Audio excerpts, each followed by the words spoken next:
नमस्कार, आप देख रहे हैं राष्ट्रीय मानवाधिकार न्यूज। दोस्तों, यूँ तो आमतौर में बसंत ऋतु में लोग मौसम का आनंद लेते हुए नज़र आते हैं या फिर रबड़ी मलाई खाते हुए नज़र आते हैं, लेकिन इस बार का जो बसंत है वो कुछ अलग तरीके से बीत रहा है।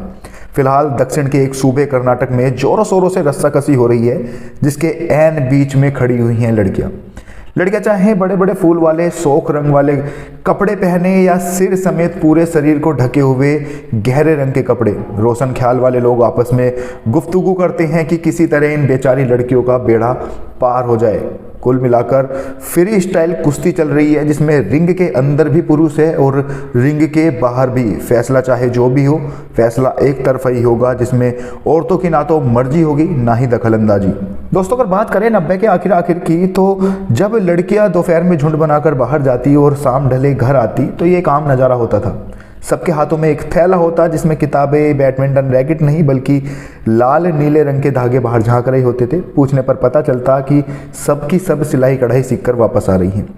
जब वो सिर झुकाए घर वापस लौट रही होती थी तो पास ही के मैदान में लड़के मैच खेल रहे होते तो सर थोड़ा और झुक जाता और चाल में तेजी थोड़ी और बढ़ जाती।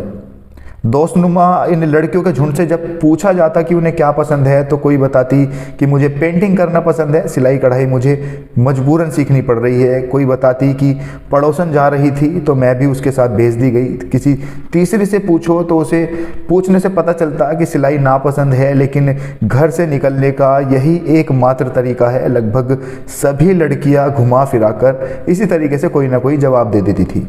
अगर इन लड़कियों को उनकी मर्जी से काम करने दिया जाता तो शायद उनमें से कोई खिलाड़ी बन जाती, या फिर कोई गायक, या फिर कोई साइंटिस्ट बन जाती, या फिर कोई नाकारा भी रह सकती थी, शायद कुछ ना कर पाए। लेकिन इतना फालतू का खतरा क्यों ही लिया जाए। तो चलो लड़कियों पर फालतूपन की इतनी तहे डाल दो कि उसे उसमें ही अपने वजूद का हिस्सा नजर आने लगे। इसके बाद भी कोई उद्दंड लड़की मर्जी राग गाए तो उसे साधने के भी ढेरों तरीके थे। बाजार में कई टैग मिलते थे। यूं ही औरत के करीब जाने पर हल्दी मसाले की बजाय बगावत की महक आए तो झट से उसकी जबान पर एक टैग चिपका दो। लड़की अगर बुर्खा पहने तो दकियानुसी, बिकनी पहने तो चरित्रहीन, नाक तक सिंदूर भरे तो मूर्ख, लाल लिपस्टिक लगाए तो अवेलेबल, ज़्यादा पड़े तो बासी, ना पड़े तो कुंद, पैर पसार कर बैठे तो बेशरम, घर पर रहे तो घर गुस्सू, बहस करे तो बदतमीज, चुप रहे तो गुन्नी। दुनिया में बैक्टीरिया की किस्मों से ज़्यादा तो इन लड़कियों के लिए टैग बना दिए गए थे। जब चाहे किसी औरत के मुंह पर लगाया और लीजिए साहब, हो गई उस औरत की बोलती बंद। औरतों को चुप कराने के तरीके कोई नए नहीं थे। चुप कराने के तरीके सैकड़ों साल पुराने हैं। लगभग 2500 ईसा पूर्व मेसोपोटामिया, जो कि अब इराक है, वहाँ पर एक नियम बनाया गया था कि अमीर घरानों की औरतें एक खास किस्म का घूंघट काढ़ेंगी जो सिर से होते हुए उनकी कमर तक रहता था।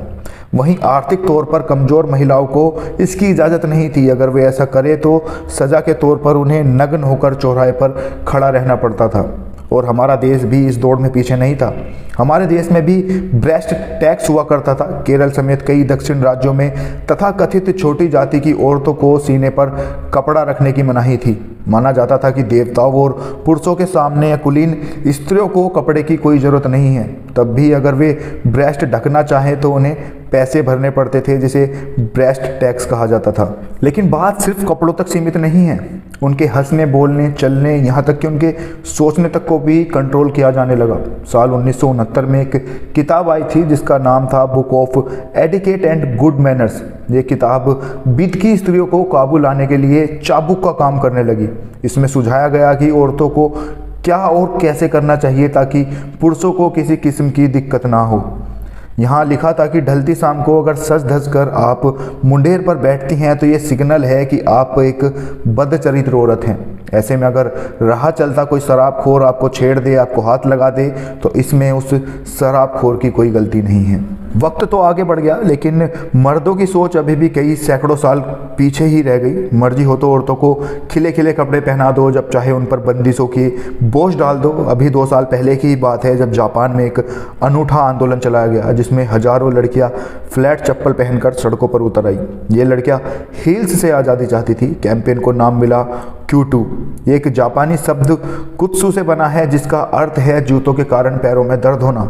बता दें कि जापान में ढेरों ऐसे दफ्तर हैं जहां महिलाओं को बिना हील्स के अंदर एंट्री नहीं मिलती। सुई सी नुकीली हील्स छोड़कर आरामदेह जूते पहनने के लिए भी जापानी औरतों को आंदोलन करने के लिए उतारू होना पड़ा।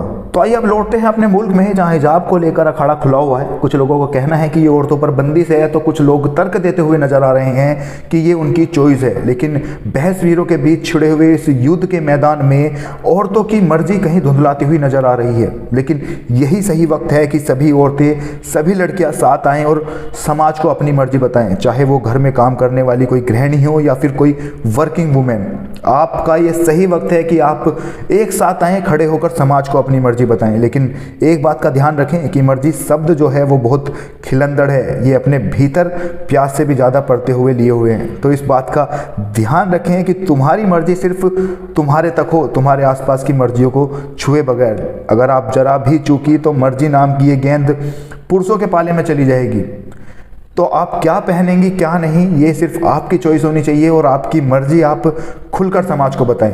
आप इस बारे में क्या सोचते हैं नीचे कमेंट बॉक्स में हमें ज़रूर लिखकर बताएं। आप सभी के कमेंट हमारे लिए महत्वपूर्ण हैं। आज की वीडियो में बस इतना ही, मिलते हैं अगली वीडियो में। जब तक के लिए जय हिंद, जय भारत।